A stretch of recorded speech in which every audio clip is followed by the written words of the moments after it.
Since I started following training plans back in 2017, it opened up doors for me such as breaking multiple time barriers and multiple distances, providing better weekly structure, and ultimately got me into shape to qualify for a London Marathon via a Good for Age place. But there are some unspoken elements to following a training plan which I feel need to be addressed, as they can absolutely be just as damaging to us as they can improving. Now, I've gone through multiple plans myself, studied lots of top coaching methodologies, and helped athletes myself by coaching them on their journeys. And I want to share some brutally honest advice about training plans that will hopefully help you when you next embark on your next training block. Now, I've got 5 bits of advice that I want to go through with you guys today, kickstarting with the first one, which starts before you even embark on the training plan, and that is get yourself down to a race or a time trial and lay down a current fitness marker. So what can often happen is that people want to chase a goal, chase a journey, which is absolutely fine, but potentially they might have had some time off beforehand, they might have had an injury they had to deal with, or they might have just scaled back their running in general, so they're not running the previous volume that they used to be and the previous intensity as well. And often that can be quite detrimental, because if you embark on a training plan thinking that you're still in the shape that you were previously,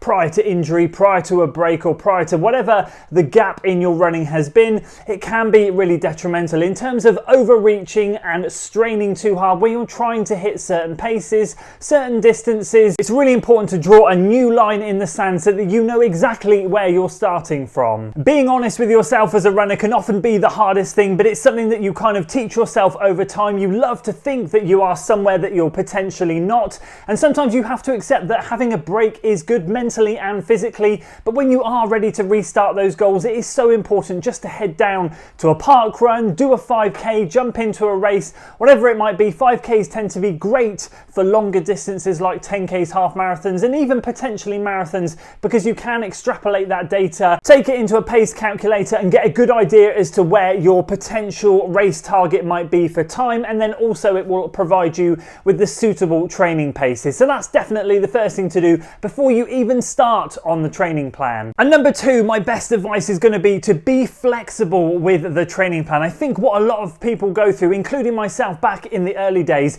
is you treat them like gospel and you feel you have to tick every single run off to be in the best shape. And if you miss a run or things don't quite work out, it could literally be the downfall of everything. I can assure you and promise you it is not. Be flexible with it. If you need to swap things around, that is absolutely fine. I tend to find there's only one golden rule when it comes to that with training plans, and that is simply a case of don't have back-to-back hard days. That's where injuries can happen. Going into a workout with unnecessary fatigue from maybe the day before is the type of thing that's going to cause an injury, especially for the more beginner runners, and that's something I try and hammer home with a lot of people. So my top advice there is absolutely going to be you want to try and get as much as that training plan done. It's there to set you up to be in as best shape possible come race day, but it's okay if you need to move things around. Life happens, family happens, work happens. You've just got to do what you can when you can, and you will be all right come race day. My third piece of honest advice is going to be try and use your body more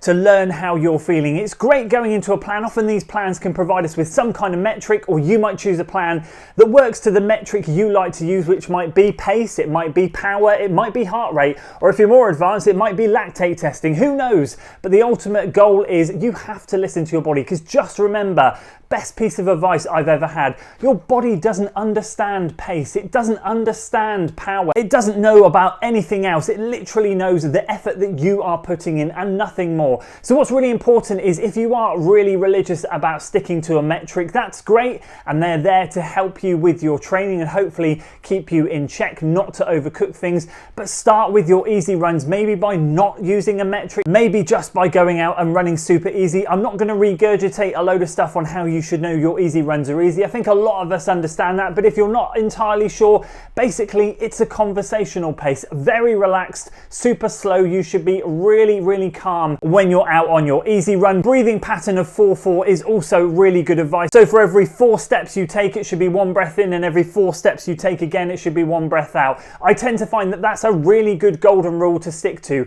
and then what that does is that starts to detach you from that metric, and you can actually start to understand where your body feels over time.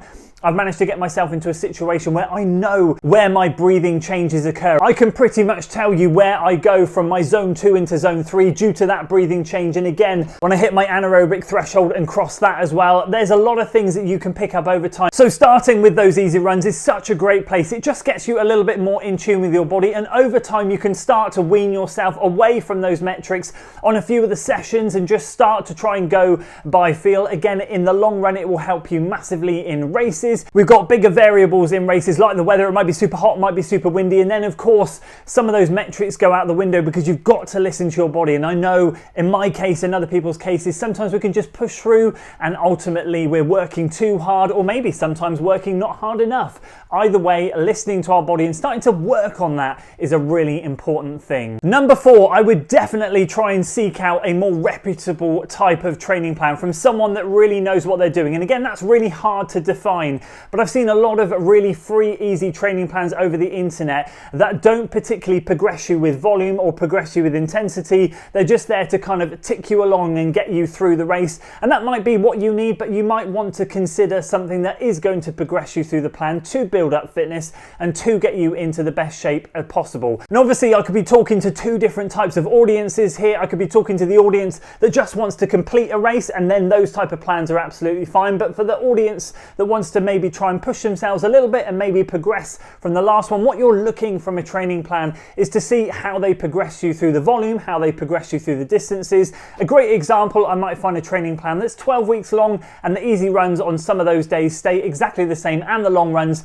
all through the plan. So there's absolutely no progression in terms of the volume. The only thing might change is the workouts might increase a little bit, but in terms of overall volume, you're just not getting that progression that you need or your body needs to adapt, build stronger and get fitter overall. So I would recommend searching around for a few different types of training plans. I know there are some great ones out there. Please don't choose the quick and easy free ones. And finally, the biggest piece of advice that I can give you, number 5, mentally break that lock from the training plan and you. So I talked about in point 2 how it's okay to be a bit flexible. Trust me, I've been there when I say this, but it's okay to detach yourself a little bit from the training plan and have 2, 3, 4 days break if you need to. Again, the psychological aspect of following a training plan really does make you feel like you're locked in and you have to hit every single run at every single time, at every single pace, and it really can take a massive mental toll. I think what happens when you get more experience and you run for a longer period of time is you start to learn that actually running a consistent amount of miles across a 365-day period is far more impressive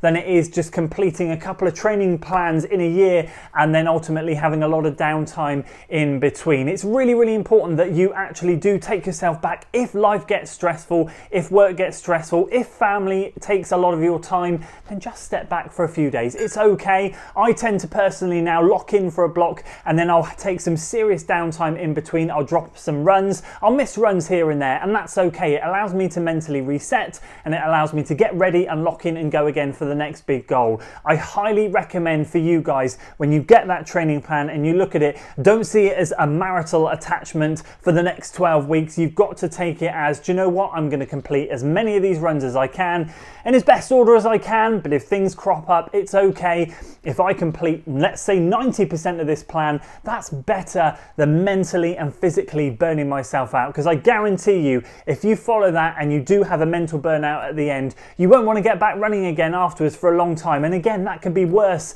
than just taking your foot off the gas a little bit during a plan. It's okay, I promise. So those are my 5 honest opinions on training plans. Now for me, I wouldn't be without them. I highly recommend following them. We could dive into the world of coaching and all of that and having a coach. That's a totally separate thing. I appreciate when people start running and they want to get a bit of structure, a training plan is a great place to start. It's where I started, and of course curiosity got the better of me all those years ago, and I just started to study and learn and watch and listen and read and do everything I can to learn as much and absorb as much as possible. I know not everyone is particularly like that. I can be a little bit obsessive when it comes to that sort of thing. I will say it stands me in good stead these days, and I love to help other people on those goals as well. So in terms of training plans, as I said, they're brilliant. I wouldn't be without one now, but just be really careful when you embark on one. As I said, it's okay to miss a few runs. It's great to start learning to run by feel, and please understand that stacking those weeks up over a year is far more important. And speaking of consistency, looking after yourself mentally and physically and getting through through a 365-day period